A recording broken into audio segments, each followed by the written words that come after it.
नमस्कार, मार्केट पंचनामा में आप सभी का स्वागत है। मैं हूं सुमित और भारतीय बाजारों के लिए आज शुरुआत फ्लैटिश टोन पे हुई थी, फिर एक डिप आया और वहां से जो पुल बैक मार्केट ने लिया, स्पेशली बैंक्स, एनबीएफसी स्टॉक्स, जहां पे एक जोरदार तेजी आई। दिन के ऊपरी स्तरों के आसपास मार्केट बंद हुए। सेकंड हाफ तक आते आते डॉक्टर रेड्डीज या फिर ऑटो स्पेस के शेयर या फिर रिलायंस इंडस्ट्रीज जिन्होंने मेजरली पार्टिसिपेट किया और एक अच्छी तेजी मार्केट को दिलाई भी। तो एक स्ट्रॉन्ग पुल बैक मार्केट में आता हुआ दिखाई पड़ा। स्पेशली जो खबरें आ रही हैं कि कुछ एक बैठक है वित्त मंत्री की आज प्रधानमंत्री के साथ, और उससे ठीक पहले एक अच्छी बाइंग मार्केट्स में देखने को मिल रही है। जो मेजर मार्केट्स में बाइंग आई थी वो हैवी वेट्स की तरफ से ही ड्राइव होते हुए दिखाई पड़ी, क्योंकि मिड कैप स्मॉल कैप तो मोरलेस एक फ्लैटिश नोट पे ही वहाँ पे काम काज हो रहा था, लेकिन बाकी जो बाइंग थी वो फ्रंट लाइन में हैवी वेट्स लीड कर रहे थे। नंबर से पहले डॉक्टर रेड्डीज में बाइंग थी, नंबर से पहले एक्सिस बैंक में बाइंग थी, नंबर से पहले टाइटन के अंदर बाइंग थी। एलएनटी हालांकि फ्लैट था, लेकिन एलएनटी के अंदर भी एक स्पेशल डिविडेंड, तो वहाँ पर भी कुछ हद तक हरा निशानी देखने को मिल रहा था। और रिलायंस जिसके नंबर्स फ्राइडे को हैं, वहाँ से भी पहले बाइंग आते हुए दिखाई पड़ी।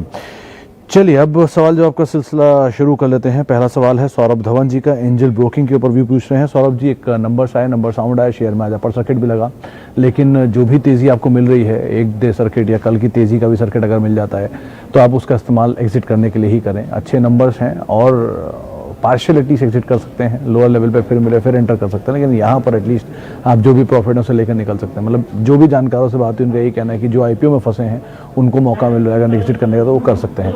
थोड़ी और तेज़ी मिलती है या एटलीस्ट पार्शियल एग्जिट करके आप होल्ड कर सकते हैं कि आपको दोनों तरह के ही बेनिफिट आते हुए दिखाई पड़े। इसके अलावा टोरेंट फार्मा, निधि राघव जी का सवाल है, 2953 पे खरीदा है, 2953, आज है 2500।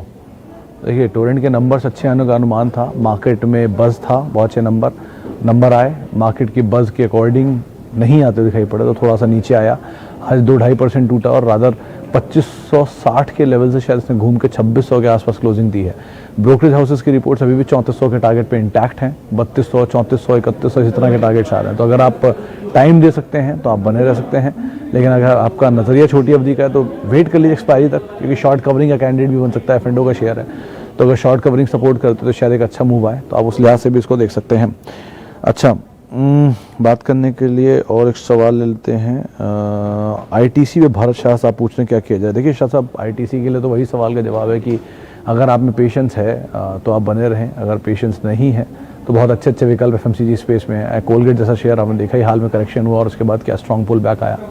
तो ये मीडियम टर्म के हिसाब से सोचने वाले शेयरों में भी आता है और लॉन्ग टर्म में भी आता है, लेकिन ITC pure play strong numbers का मतलब प्योर प्ले है स्लो मूवर के तौर पे, तो आप उस हिसाब से देखिएगा। ब्रोकर्स के हाउसेस के व्यू इंटैक्ट है, 220, 240, कुछ ब्रोकर तो इनफैक्ट 300 के ऊपर भी टारगेट दे रहे हैं, लेकिन वो लंबी अवधि के लिए हैं। तो आप टाइम दें तो आप इसके अंदर बने रहें, एल साहब निकल जाए ज़्यादा बेटर रहेगा। अच्छा, सौरभ सोनलकर साहब ने पूछा है कि डी मार्ट में क्या किया जाए। सौरभ जी, डी मार्ट वैसे तो कंपनी में बुराई नहीं है, थोड़ा चला रिसेंटली, वो जो नंबर आया उसके आसपास चलता हुआ दिखाई पड़ा, क्योंकि बहुत ऑलरेडी डिस्काउंट कर चुका था वीक नंबर्स को, तो जैसे ही नंबर्स आया उसके बाद स्टॉक में पुल बैक आया। लेकिन अभी भी आप यही मान के चलें कि सिचुएशन आगे कैसे आती है, कैसे आउटलुक आता है, कैसे नंबर्स आते हैं, उस पर ध्यान रखें। बहुत लंबी अवधि का नज़रिया तो आप होल्ड कर सकते हैं। 80 के मल्टीपल का शेयर है तो थोड़ा सस्ता होना भी चाहिए इसे, अगर लंबी अवधि में से चलना है तो। लेकिन अब मीडियम टर्म में यही मान के चलिए कि एटलीस्ट आपको अभी यहाँ पर होता थोड़ा नीचे के दाम देखने को मिले, नीचे के लेवल आप ऐड करें, कोई दिक्कत नहीं है।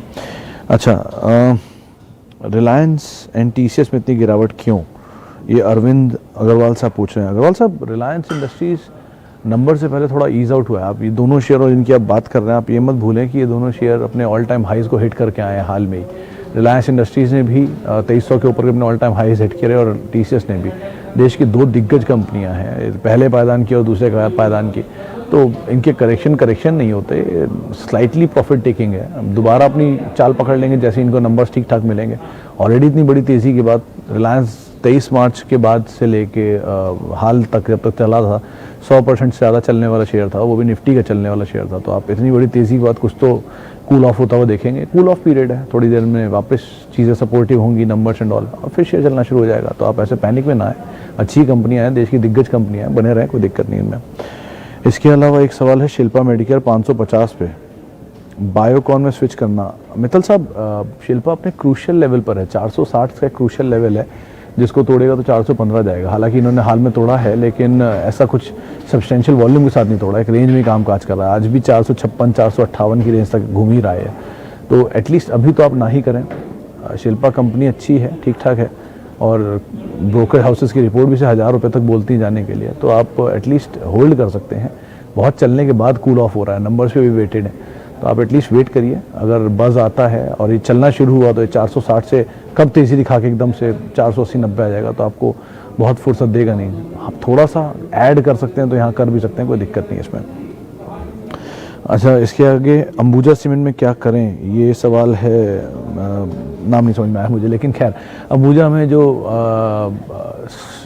अभी रिसेंटली नंबर्स आए, नंबर्स के बाद डिविडेंड भी आ गया 17 रुपये के आसपास का, तो जो भी बज़ क्रिएट हुई थी नंबर्स को लेकर वो अब डिस्काउंट हुई है, तो अब थोड़ा कूल ऑफ हो रहा है। आप डिविडेंड तो एटलीस्ट पा ही रहे हैं, तो अपने डिविडेंड को तो एंजॉय करिए, 17-18 रुपये जो भी डिविडेंड आ रहा है इसके अंदर। और दूसरा, सीमेंट स्पेस का आउटलुक स्ट्रॉन्ग है ही, हाल की एक बड़ी तेज़ी आपने देखी है, तो कूल ऑफ हो रहा है। ये भी अपने नए ऑल टाइम हाईस हिट किए थे और वहाँ से शेयर रादर बहुत लंबे टाइम के बाद लेवल हाई हिट किए थे और अब वहाँ से कूल ऑफ हुआ है। तो इतना पैनिक में आने की ज़रूरत नहीं है। आप बड़ी तेज़ी के बाद कूल ऑफ होते हुए शेयरों को देख रहे हैं, चाहे रिलायंस हो, TCS हो, बायोकॉन हो या फिर टोरेंट हो, ऐसे शेयर हैं जो अपने नए हाईस हिट कर करके नीचे आ रहे हैं, तो आप उस हिसाब से इनको देखिए। आगे बढ़ते हैं। एक सवाल है मुकुल अधिकारी जी का NTPC के ऊपर। अधिकारी साहब, आज ही एक रिपोर्ट आई थी, शायद CLSA की रिपोर्ट थी, उन्होंने NTPC को लेके टारगेट दिए 120 रुपये के, 80 रुपये के आसपास से शेयर अभी काम काज कर रहा है, बायबैक के ऊपर बैठक भी है और 120 रुपये के टारगेट्स आ रहे हैं, तो टारगेट्स तो काफ़ी एग्रेसिव हैं। अब आपकी खरीदारी किस भाव पे ये कहना मुश्किल है, लेकिन अगर आपने लोअर लेवल पे इसमें खरीदारी की है तो एटलीस्ट आप बने रह सकते हैं। हायर लेवल के हिसाब से आप ले रखा है, मतलब हायर लेवल पे भी बने रह सकते हैं, लोअर लेवल पे भी बाय बैक का एटलीस्ट ट्रिगर का तो वेट करिए। लेकिन हाँ, जो रिसेंट जानकारों से बात हुई थी हमारी वसीम जी से, उन्होंने भी ये बात बोली थी कि अब थोड़ी प्रॉफिट टेकिंग आ सकती है, ऑलरेडी बहुत भागा है शेयर, तो आपकी प्राइस पे बहुत कुछ डिपेंड करता है, आप किस भाव पे आपने एंटर किया और आप किस भाव तक का वेट कर सकते हैं, कितना नज़रिया दे सकते हैं, उसके हिसाब से आप फैसला लीजिएगा। अच्छा, और सवाल ले लेते हैं। एक सवाल आया है बाटा पर, डॉक्टर शशांक कदम जी का। 20 शेयर हैं 1320 रुपये के दाम पे और वर्लपूल 20 शेयर 2046 के दाम पर।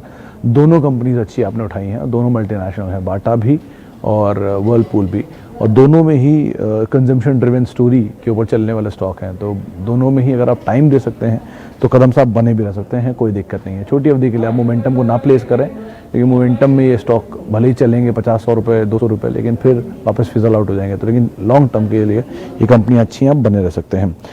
अच्छा, एक और सवाल ले लेता हूँ। सवाल है टाटा मोटर्स को लेकर, धीरज श्रीवास्तव साहब का सवाल है, 1 साल का नज़रिया है और क्या किया जाए। टाटा मोटर्स पर रिसेंटली धीरज जी एक रिपोर्ट आई थी और CLSA की रिपोर्ट थी, 220 रुपये के टारगेट दे रहे थे। उन्होंने बात बोली थी कि पैसेंजर व्हीकल स्पेस में अपटिक आया है, इनके जैगवार बिजनेस में भी अपटिक आ रहा है, सिचुएशन सुधर रही है, तो एटलीस्ट अब वो टारगेट ही मान के चलें। अगर वो भी नहीं तो 200 रुपये के आसपास तक तो चल ही सकता है, अगर नंबर्स के आसपास। बहुत लंबी अवधि के नज़रिए के हिसाब से आप एटलीस्ट ना रहें, मीडियम टर्म के हिसाब से आप इसमें बने रहें, वो ज़्यादा अच्छा एक विकल्प रहेगा। चलिए, एक आखिरी सवाल और ले लेते हैं। सवाल है सिप्ला को लेकर, 800 शेयर है, एक लॉट है आरती अग्रवाल साहब जी का, आरती अग्रवाल जी का।